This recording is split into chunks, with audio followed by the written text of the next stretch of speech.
Transcendental Book Distribution Ki Jai. Harinam Sankirtan Jaga Ki Jai. Transcendental Prasadam Distribution Ki Jai. Go Pramananda Hari Hari Bo. All glories to the assembled devotees, Hare Krishna. All glories to the assembled devotees, Hare Krishna. All glories to the assembled devotees, Hare Krishna. All glories to Sri Sri Guru and Sri Gauranga. Om Namo Bhagavate Vasudevaya.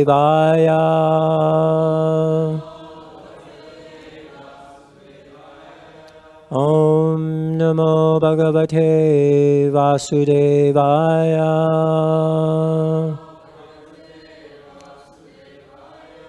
Om Namo Bhagavate Vasudevaya.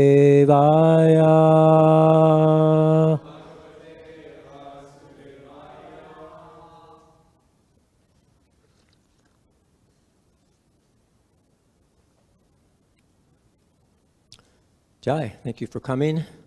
Today we're finishing the chapter 2 of the Krishna book. We're going to just continue reading from where Nandini Radha left off yesterday. The chapter is the prayers by the demigods for Lord Krishna in the womb. So this is a very nice section. Mostly the prayers. And I'll do kind of a summary of the actual whole chapter, just very briefly. And there's a couple points I'd like to make, and then there's some giveaways and takeaways. So this is the summary of the chapter. As we see, 1 to 15, Balaram transferred from the Devaki's womb to Rohini's womb. Then we see Kamsa's atrocities, the Lord's orders to Yogamaya, and then Yogamaya transfers Balaram to Rohini. And then 16 to 24. This is, of course, from the 10th canto, but the Krishna book is a summary of this, which includes everything, actually.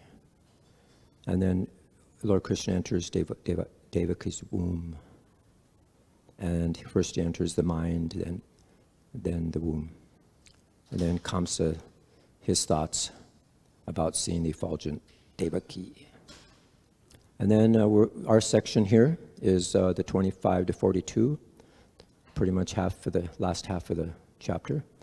And basically here we're going to see it's talking about Krishna, the cause of all causes. Krishna is the supreme protector. Bhagavan, Bhakti, Bhaktas, and the purpose of the Lord's descents. So this is all being described. So this is where we see the demigods approached Devaki and they're offering prayers to her. And Krishna's in the womb. So here we'll start. Our dear Lord, the demigods prayed, it is very difficult to understand your eternal form or personality. People in general are unable to understand your actual form. Therefore, you are personally descending to exhibit your original eternal form. Somehow people can understand the different incarnations of your Lordship, but they are puzzled to understand the eternal form of Krishna with 2 hands, moving among human beings, exactly like one of them. This eternal form of your Lordship gives ever-increasing transcendental pleasure to the devotees. But for the non-devotees, this form is very dangerous. As stated in Bhagavad Gita, Krishna is very pleasing to the sadhus. Paritranaya sadhunam. But this form is very dangerous for the demons, because Krishna also descends to kill the demons. He is therefore simultaneously pleasing to the devotees and dangerous to the demons. So here we see Krishna's lotus feet. They're going to describe our dear lotus-eyed Lord. You are the source of pure goodness.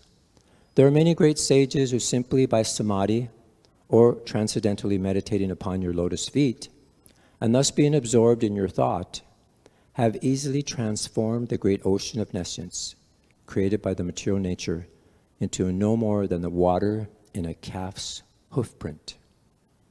The purpose of meditation is to focus the mind upon the personality of Godhead, beginning from his lotus feet. Simply by meditation on the lotus feet of the Lord, great sages cross over this vast ocean of material existence without difficulty. O self-illuminated one, The great saintly persons who have crossed over the ocean of nescience by the help of the transcendental boat of your lotus feet have not taken away that boat. It is still lying on this side. If one takes a boat to cross over a river, the boat also goes with one to the other side of the river. And so when one reaches the destination, how can the same boat be available to those who are still on this side? To answer this difficulty, the demigods say that their prayer, that the boat of the Lord's lotus feet is not taken away. The devotees still remain on this side, are able to pass over the ocean of material nature, because the pure devotees do not take the boat with them when they cross over.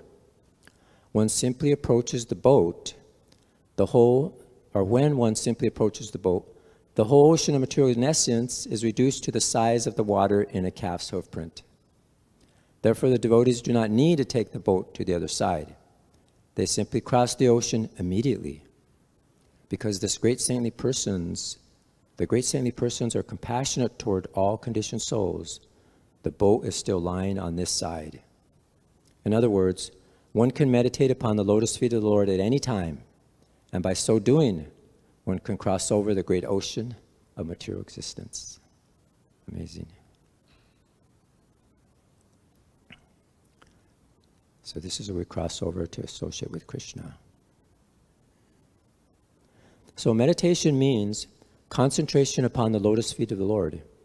Lotus feet indicate the Supreme Personality of Godhead. But those who are impersonalists do not recognize the lotus feet of the Lord, and therefore their object of meditation is something impersonal. The demigods express their mature verdict that persons who are interested in meditating on something void or impersonal cannot cross over the ocean of nescience. Such persons are simply imagining that they have become liberated. Quote, O lotus-eyed Lord, their intelligence is contaminated because they failed to meditate upon the lotus feet of your lordship. As a result of this neglectful activity, the impersonalists fall down again into the material way of conditioned life. Although they may temporarily rise to the point of impersonal realization, impersonalists undergo severe austerities and penances to merge themselves into the Brahman effulgence, or impersonal Brahman existence. But their minds are not free from material contamination. They have simply tried to negate the material ways of thinking. That does not mean they have become liberated. Thus they fall down.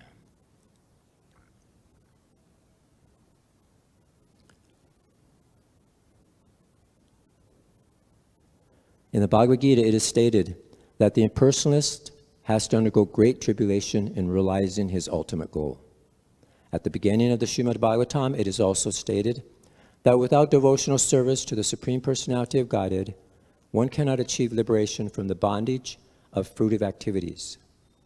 The statement of Lord Krishna is there in the Bhagavad Gita and in the Srimad Bhagavatam. The statement of the great sage Narada is there. And here also the demigods confirm it.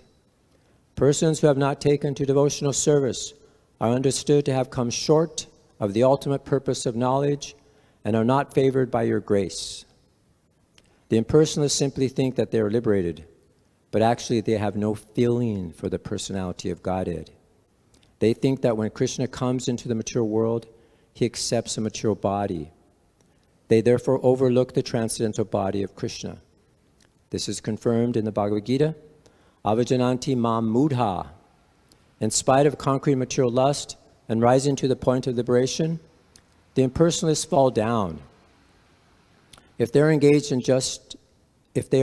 just in knowing things for the sake of knowledge and do not take to the devotional service of the Lord, they cannot achieve the desired result. Their achievement is the trouble they take, and that's all.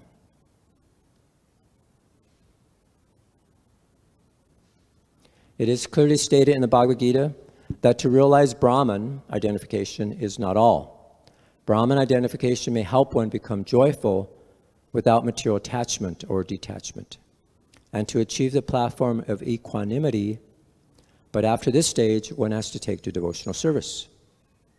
When one takes to devotional service after being elevated to the platform of Brahman realization, he is then admitted into the spiritual kingdom, for permanent residence in association with the Supreme Personality of Godhead. That is the result of devotional service. Those who are devotees of the Supreme Personality of Godhead never fall down like the impersonalists. Even if the devotees fall down, they remain affectionately attached to their Lord. They can meet all kinds of obstacles on the path of devotional service, and freely, without any fear, they can surmount such obstacles. Because of their surrender, they are certain that Krishna will always protect them. As it is promised by Krishna in the Bhagavad Gita, my devotees are never vanquished. Our dear Lord, the demigods continued, you have appeared in your original unalloyed form, the eternal form of goodness for the welfare of all living entities within this material world. Taking advantage of your appearance, all of them can now very easily understand the nature and form of the Supreme Personality of Godhead. Persons who belong to the 4 divisions of the social order, the brahmacharis, grihastas, vanaprasthas, and sannyasis, can all take advantage of your appearance. Dear Lord, husband of the goddess of fortune, devotees who are dovetailed in your service do not fall down from their high position like the impersonalists. Being protected by you, the devotees are able to traverse over the heads of many of Maya's commanders-in-chief, who can always put stumbling blocks on the path of liberation. Dear Lord, you appear in your eternal transcendental form for the benefit of the living entities, so that they can see you face to face and offer their worshipful sacrifices by ritualistic performances of the Vedas, mystic meditation, and devotional service, as recommended in the scriptures. Dear Lord, if you do not appear in your eternal transcendental form, full of bliss and knowledge, a form which can eradicate all kinds of speculative ignorance about your position, then all people would simply speculate about you according to their respective modes of material nature.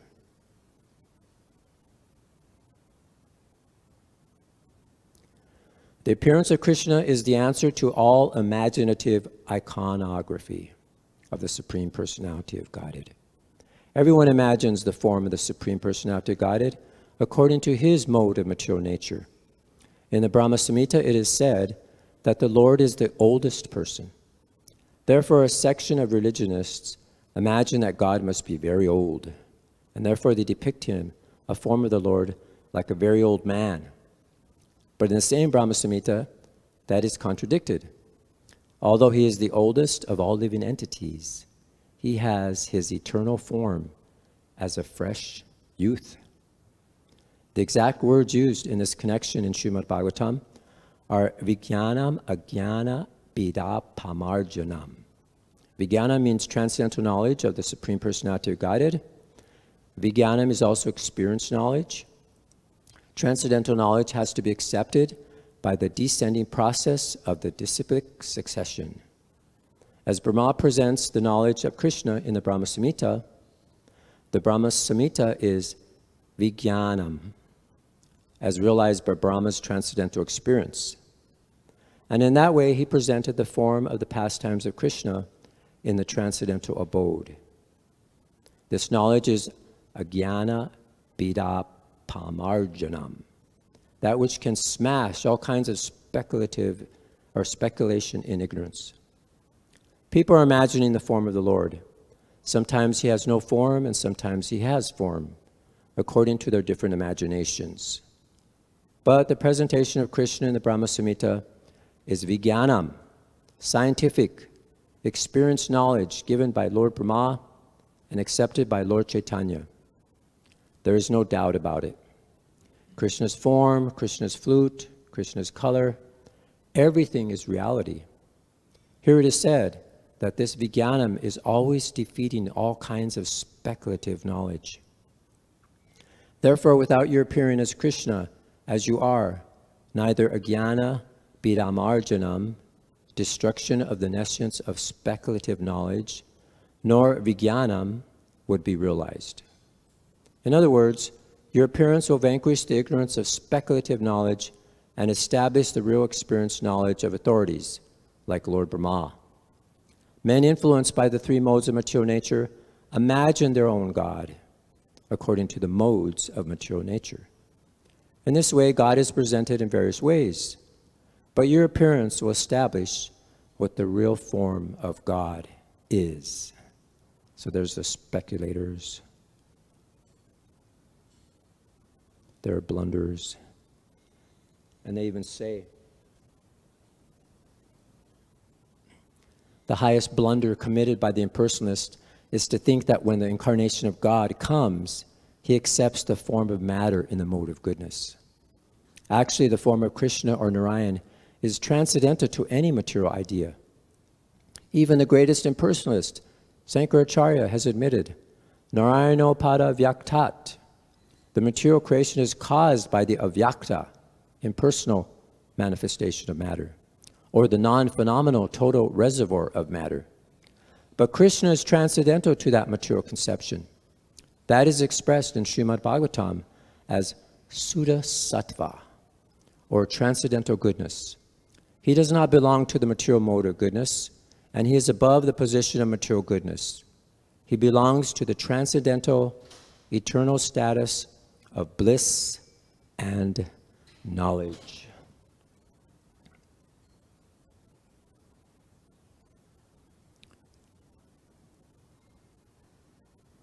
Dear Lord, when you appear in your different incarnations, you take different names and forms according to different situations. Lord Krishna is your name because you are all attractive. You are called Shama Sundar because of your transcendental beauty. Shama means blackish, yet it is said that you are more beautiful than thousands of cupids. Kandarpa Koti Kamaniya. Although you appear in a color which is compared to the blackish cloud, because you are the transcendental absolute, your beauty is many, many times more attractive than the delicate body of Cupid. Sometimes you're called Giridhari because you lifted the hill known as Govardhan.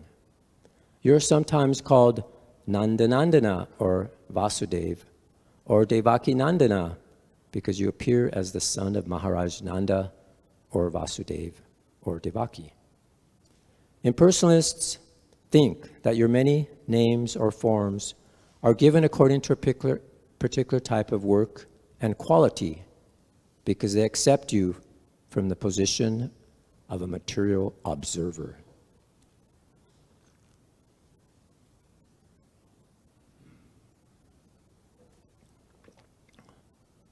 Our dear Lord, the way of understanding is not to study your absolute nature, form, and activities by mental speculation. One must engage himself in devotional service.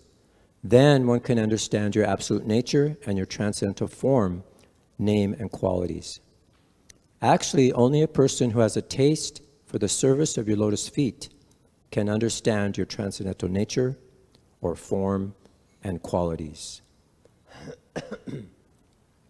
Others may go on speculating for millions of years, but it is not possible for them to understand even a single part of your actual position. In other words, the Supreme Personality of Godhead, Krishna, cannot be understood by the non-devotees because there is a curtain of Yogamaya which covers Krishna's actual features. As confirmed in the Bhagavad Gita, Naham prakasa sarvasha. The Lord says, I am not exposed to anyone and everyone.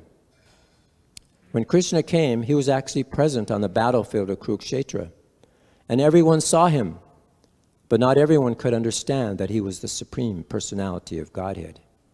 Still, everyone who died in his presence attained complete liberation from material bondage and was transferred to the spiritual world.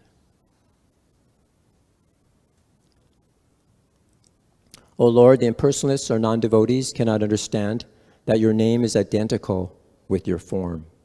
Since the Lord is absolute, there is no difference between his name and his actual form. In the material world, there is a difference between form and name. The mango fruit is different from the name of the mango. One cannot taste the mango fruit simply by chanting, mango, mango, mango. But the devotee who knows that there is no difference between the name and the form of the Lord chants, Hare Krishna, Krishna Krishna, Hare Hare, Hare Rama, Rama Rama, Hare Hare, and realizes that he is always in Krishna's company.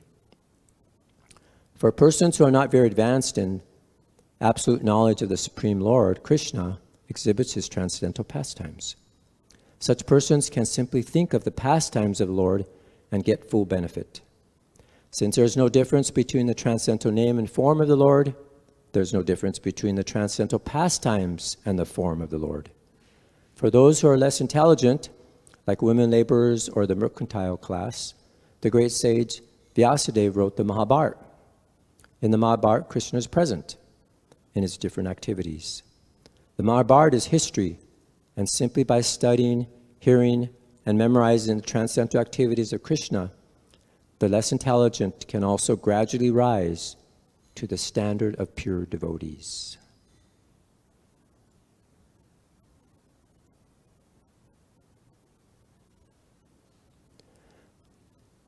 The pure devotees who are always absorbed in the thought of the transcendental lotus feet of Krishna and are always engaged in devotional service and full Krishna consciousness are never to be considered to be in the material world. Srila Rupa Goswami has explained that those who are always engaged in Krishna consciousness with body, mind, and activities are to be considered liberated, even within this body. This is confirmed in the Bhagavad Gita. Those who are engaged in devotional service of the Lord have already transcended the material position. Our dear Lord, O Supreme Controller, when you appear on earth, all the demons like Kamsa and Jarasundha will be vanquished, and all good fortune will be ushered into the world. When you walk on the globe, your lotus feet will impress on the ground the marks of your souls, such as the flag, the trident, and the thunderbolt. Thus you will grace both the earth and us on the heavenly planets, who shall see those marks. Our dear Lord, the demigods continued, you are unborn, therefore we do not find any reason for your appearance other than for your pleasurable pastimes. See, did I pass that? No, there's another one here, sorry. So here we go. Our dear Lord, the demigods continued, you are unborn, therefore we do not find any reason for your appearance other than for your pleasurable pastimes. Although the reason for the appearance of the Lord is stated in the Bhagavad Gita, he descends just to give protection to the devotees and vanquish the non-devotees. Actually, he descends for his pleasure, meeting with the devotees, not really to vanquish the non-devotees. The non-devotees can be vanquished simply by one kick of material nature. The actions and reactions of material nature, creation, maintenance, and annihilation, are being carried out automatically. But simply by taking shelter of your holy name, the devotees are fully protected, because your holy name and your personality are non-different. The protection of the devotees and the annihilation of the non-devotees are actually not the business of the Supreme Personality of Godhead. When he descends, it is just for his transcendental pleasure. There cannot be any other reason for his appearance. Jai. Our dear Lord, you are appearing as the best of the Yadu dynasty, and we are offering our respectful obeisances unto your lotus feet. Before this appearance, you also appeared as a fish incarnation, as a horse incarnation, as a tortoise incarnation, as the half-man, half-lion incarnation, as the boar incarnation, as the swan incarnation, as King Ramachandra, as Parshuram, and as many other incarnations. You appear just to protect the devotees, and we request you in your present appearance as the Supreme Personality of Godhead himself to give us similar protection all over the three worlds and remove all obstacles for the peaceful execution of our lives. Dear Mother Devaki, within your womb is the Supreme Personality of Godhead, appearing along with all his plenary extensions. He is the original personality of Godhead, appearing for our welfare. Therefore, you should not be afraid of your brother, the king of Bhoja. Your son, Lord Krishna, who is the original personality of Godhead, will appear for the protection of the pious Yadu dynasty. The Lord is appearing not alone, but accompanied by his immediate plenary portion, Baladev.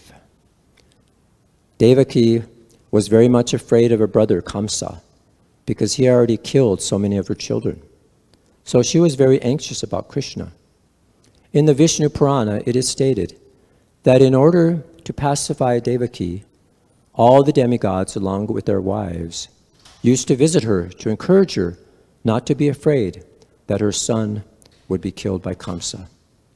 Krishna, who was within her womb, was to appear not only to diminish the burden of the world, but specifically to protect the interests of the Yadu dynasty, and certainly to protect Devaki and Vasudeva. It is understood that Krishna had been transferred from the mind of Vasudeva to the mind of Devaki, and from there to her womb. Thus, all the demigods worshipped Devaki, the mother of Krishna. After thus worshipping the transcendental form of the Lord, all the demigods, with Lord Brahma and Lord Shiva placed in front, departed for their heavenly abodes.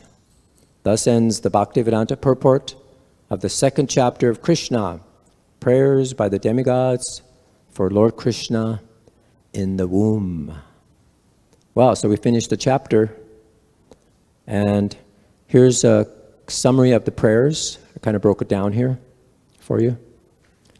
So the first thing is we acknowledge that of Krishna's vow. So they affirm that Krishna is true to his vow in protecting the pious and destroying the impious. And then second, Krishna is the supreme absolute truth, his Satyam Param. They describe Krishna as the ultimate truth in all three phases of time, past, present, and future. All the relative truths, opulence, reputation, strength, wisdom, education, that all emanates from Krishna. And that Krishna is the source of creation. The five material elements, earth, water, fire, air, ether, are described as emanations from Krishna. Those are living entities, are products of his marginal potency. That was the first half of the chapter that was read yesterday. And then fourth, the transcendental nature of Krishna's form. They praise Krishna's eternal transcendental form, which is beyond material conception. This form gives ever-increasing pleasure to the devotees, but can be dangerous for the demons. And then five, the power of meditation on Krishna. They describe how great sages cross the ocean of nescience by meditating on Krishna's lotus feet. And six, critique of the impersonal philosophy. They explain how those who meditate on something impersonal or void cannot truly cross the ocean of nescience. And then Krishna's appearance as a blessing. His appearance allows all living entities to understand the nature and form of God easily. It benefits all social orders, the brahmacharis, grihastas, vanaprasthas, and sannyasis. 8, the protection for the devotees. They assert that devotees don't fall from their position like impersonalists because of Krishna's protection.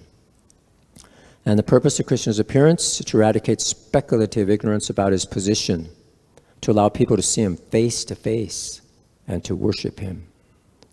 Krishna's various names and forms, they explain how Krishna's different names like Shyamasundar, Giridhari, Nandanana relate to his qualities and activities.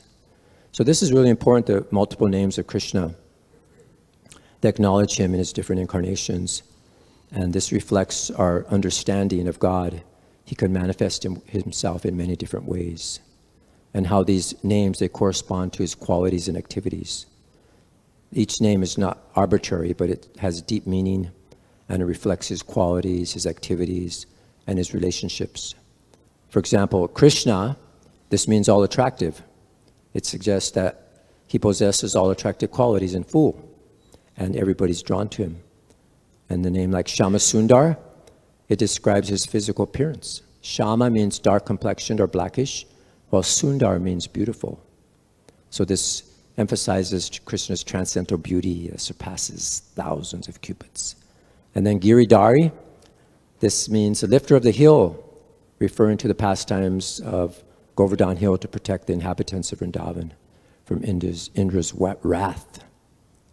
And also, it highlights his superhuman strength as the role of a protector. And the Nandana means the son of Nanda, emphasizing Krishna's relationship with his foster father in Vrindavan. And it reflects the importance of Krishna's human-like pastimes and his relationships. And then Vasudev, the name indicates that Krishna is a son of Vasudeva, highlighting his appearance in the Yadu dynasty. And then Devaki Nandana, similar to Nandanandana, it means the son of Devaki, Krishna's birth mother. So that's very nice. So these very significant multiple names, and it has multiple purposes. It allows us to relate to Krishna in different ways, depending on our mood and devotion. And it demonstrates the multifaceted nature of Krishna. And it provides a means for the devotees to remember and meditate on his different activities, his pastimes, and his qualities. These names are very transcendental, and the demigods, they're emphasizing them as not material, but they're actually transcendental. So we have to understand this through devotional service. So the prayers of the demigods, they stress these various names and forms, and that they can only be understood through devotional service, not through mental speculation or empirical study. So this is a very inclusive approach, actually a devotional approach. And by mentioning the different names of Krishna, his different appearances, activities, his relationships, in these prayers, it demonstrates the devotional approach to understanding Krishna as all-inclusive and comprehensive. So just see the richness of devotional concepts that we have about Krishna consciousness and how we can approach it in very different ways. Okay, so we'll move on. So the 11th was the understanding Krishna through devotional service. It emphasizes that Krishna can only be understood through devotional service, not mental speculation, and non-difference between Krishna's name and form. The demigods are affirming that for Krishna, there is no difference between his name and form, unlike in the mature world, like the mango example. And then Krishna's transcendental pastimes, they explain how Krishna's pastimes, as recorded in the scriptures like Mahabharata, can elevate even less intelligent people. And the effects of Krishna's appearance, demons like Kamsa and Jarasundha will be vanquished, the earth will be graced by the marks of Krishna's lotus feet, and then Krishna's appearance for his pleasure.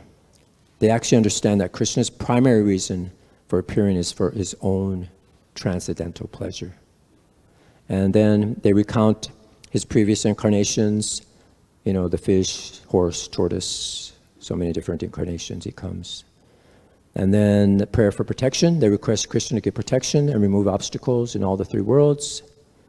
And then the reassurance to Devaki. They assure Devaki that she shouldn't fear Kamsa, as Krishna will protect the Yadu dynasty. They mention that Krishna is appearing with his plenary portion, Balaram. So just see these prayers, they just kind of encapsulate all of our key aspects of Krishna consciousness, and they emphasize Krishna's supreme position and the importance of devotional service and the futility of impersonal speculation. And then it gives us his purpose, why he's coming. So this serves both as a very theological exposition and a devotional meditation on the nature of the Supreme Personality of Godhead. So it's very beautiful. So that's a summary of the prayers we went through. So in the first part that was spoken about yesterday, there's a tree analogy, which includes the description of the body. And this analogy is very intricate, and it's very rich in symbolism. And I like to break it down a little bit here. This is from the book by Gaudacandra Darshan. He breaks it down here into different forms, like the tree, the manifestation of the tree, the roots. I break it down a little more. This kind of gives you an idea how you could just kind of visualize, and it gives the Sanskrit into 10 points, and I kind of break up into 8 points. But here, it's very interesting. The roots of this tree extend in 3 directions, representing the 3 modes of material nature. And these roots expand our duration of material existence by associating with these modes. And there's 2 fruits, distress and happiness. There's 4 tastes, religiosity, economic development, sense gratification, liberation. These tastes are experienced differently based on one's association with the three modes of material nature. And then there's two birds on the tree, which represent the living entity, the jiva, which eats the fruit, and then the supersoul, the paramatma, which simply witnesses. And then the senses, the fruits are tasted through 5 senses. These sense organs are subjected to 6 kinds of whips: lamentation, illusion, infirmity, death, hunger, and thirst. And then there's different bodily layers, which are covered by 7 layers: skin, muscle, blood, marrow, bone, fat, and semen. And then there's 8 branches: earth, water, fire, air, ether, mind, intelligence, and ego. And 9 gates in the body: 2 eyes, 2 nostrils, 2 ears, 1 mouth, 1 genital, and 1 rectum.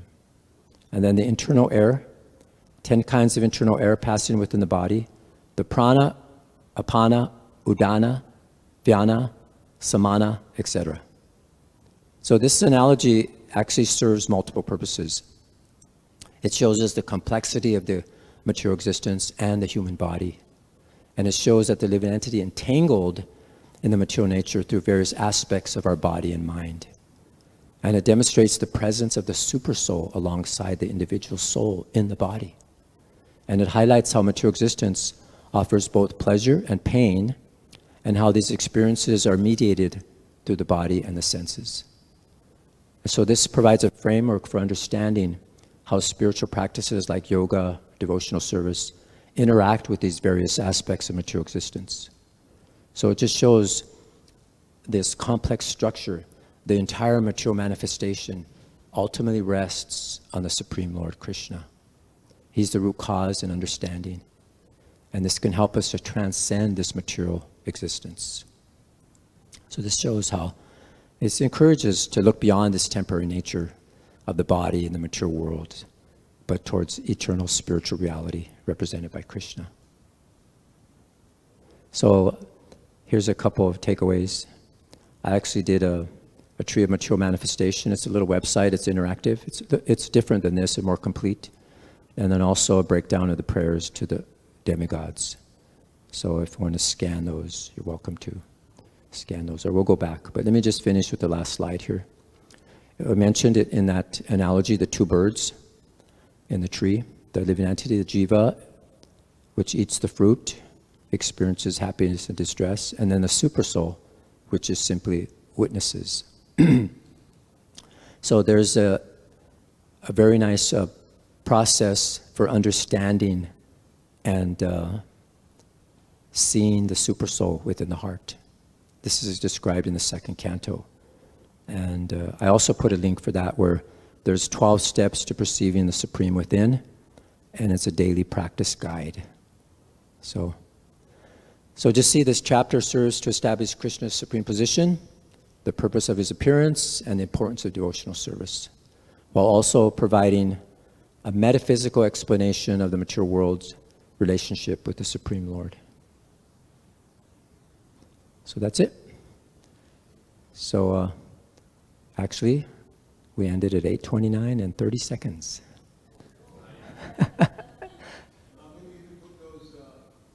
Go back, yeah. Okay, yeah, sure. But it's a very nice interactive website. You could just go and check it out. Yeah, you could just take a photo of this and then you could scan it later. So, but the nice program of this, seeing the super soul in everyday life, it's like a daily practice, like a daily meditation, a guide how you could see the super soul. In that purport, Prabhupada describes how one can see the super soul with the help of intelligence. And I break it down into details and then how you can follow that into 12 steps. The 12 steps to seeing Krishna. Any comments, questions, realizations? Yes, Rabindranath Prabhu. Yeah, you were reading about how when the great souls approach the ocean of birth and death, it becomes small, like a hoofprint of a calf, so they don't have to take the Krishna's lotus feet across the boat, so they leave it for other people to take. But what happens when those other people take the boat? Do the other conditioned souls don't have a boat to go across? No, the point is that the devotees are always there. And when the devotees are there, they convert that ocean into like the hoof print, calf's hoof print. So it's very easily crossed. So as long as the devotees are there, you could just immediately cross. It's not like, the devotees cross, okay, they're finished, but there's always devotees, Krishna consciousness. They're giving us the opportunity. And like Prabhupada says, anytime you can meditate on the Supreme Krishna's lotus feet, and you can cross over this great ocean of material existence. Anytime, just meditate on it, anytime. Like right now, we're meditating on that. And we saw the activities in the temple. The devotees are swinging Krishna, they're chanting, they're dressing the deities, they're performing different pujas. This is what they're doing. They're crossing over the great ocean of material existence. Does that help? Because it seems to indicate in the reading that when the great soul approaches, he just could easily cross over. But the other living entities, they need they need to get on the boat. They can't just cross over like the great souls cross over. That's what it seems to indicate in your reading. I could read it again if you like. Or Barchida, go ahead. It's actually referring to a verse that we should all know. Samashitaye padapalavaplavam mahatpadam punya yashomarari.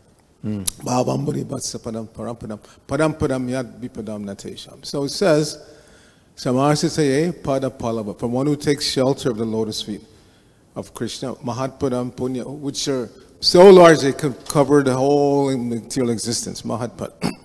Bhavambari vatsapadam. When you approach, it's not saying when somebody else approaches. When you approach and take shelter of Krishna's lotus feet, then that ocean reduces to the size of the water in a calf's footprint. So it's not really dependent when you approach. Yeah. But what is that approach? To approach Krishna's lotus feet means to approach Krishna's devotee, as you indicated. Adao Gurvashrayam. When you approach a bona fide spiritual master, then that feat is accomplished because he guides you across.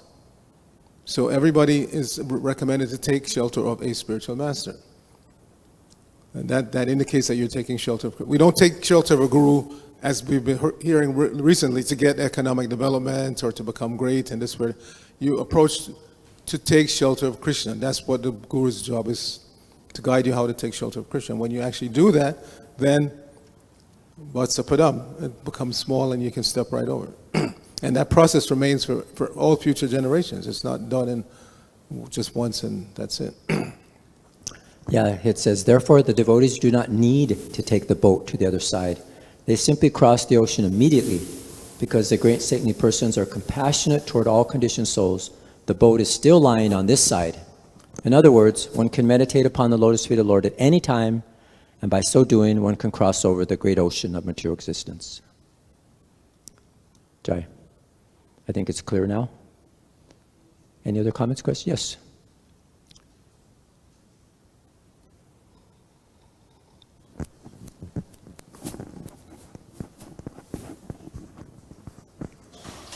Thank you for a wonderful class. I was just wondering, we were taking shelter at the lotus feet of the spiritual master that helps us to cross the ocean of Nishans in the sense that it shrinks it to the size of calf's footprint, so we could cross it, as we're taking shelter of the spiritual master. So that's why it's emphasized to take shelter, to seek out a spiritual master, seek out a guru. But for those of us who do not have a guru yet, if we're engaged in devotional service every day, pretty much, is that like a temporary way to take shelter for now, as far as, navigating through this ocean of nuisance, what to speak of crossing it, because sometimes it's not everybody could just get a guru right away. I mean, I've been in Krishna, I've been introduced to, I've been starting to come temple last year in November or so, but I'm not trying to force it. When it comes and it happens, I'm just chanting and doing this seva every day. So is it okay to at least take shelter of just the devotional service for now until the time comes when a spiritual proper spiritual guidances from a spiritual Yes. masters. Yes. I like the way Gaudacandra does. They tell the new devotees to come and you take shelter of Srila Prabhupada now. So you take shelter of Prabhupada, you accept him in your heart. Okay? And then now, as you advance and you learn more and more, in order to show your conviction to Srila Prabhupada, you take shelter of one of Srila Prabhupada's disciples that are spiritual masters as you grow. So that's the process. Yeah, very simple. Any other comments, questions? Well, thank you for your kind attention. All glories to Srimad Bhagavatam. All glories to Srila Prabhupada.